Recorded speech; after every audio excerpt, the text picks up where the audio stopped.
The German-Turkish Non-Aggression Pact, German, Türkisch-Deutscher Freundschaftsvertrag, Turkish, Turk-Alman Saldırmazlık Pact, was signed between Nazi Germany and Turkey on June 18, 1941 in Ankara by German Ambassador to Turkey Franz von Papen and Turkish Minister of Foreign Affairs Şükrü Saracoğlu. It became effective on the same day. The pact, which was intended to be in force for a period of 10 years, lasted only until October 24, 1945. When Turkey joined the United Nations. After the outbreak of World War II in 1939, Turkish President İnönü pursued a policy of neutrality, tried to avoid involvement in the war, and asked for military equipment deliveries from both sides. On the other hand, Nazi Germany tried to draw Turkey away from Britain using diplomatic efforts. As Germany prepared to invade Yugoslavia and Greece in April 1941,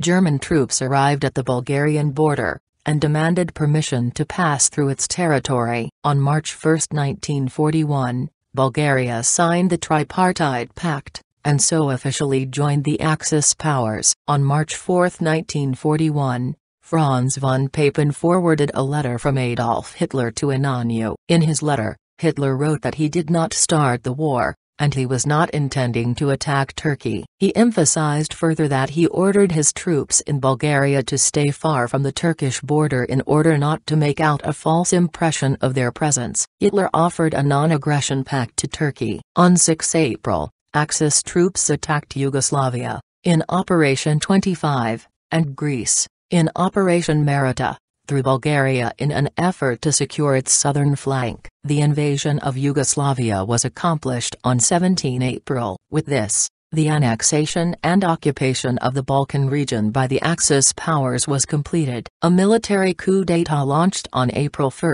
1941 by Rashid Ali al-Gailani overthrew the regime in Iraq, which was sympathetic to Britain. The four revolting generals worked closely with German intelligence, and accepted military aid from Germany. Hitler asked Turkey for permission to pass through Turkish territory to give Iraq military assistance. The Turkish government demanded border concessions from Iraq in response to the German request. As the negotiations were held, British forces attacked Iraq from 18 April on, and finally on 3 June, Britain restored the regime of Emir Abdullah, regent of 4-year-old King Faisal II. The problem was resolved with this development. On June 22, 1941, only 4 days after the signing of the German-Turkish Non-Aggression Pact, German troops invaded the Soviet Union in Operation Barbarossa.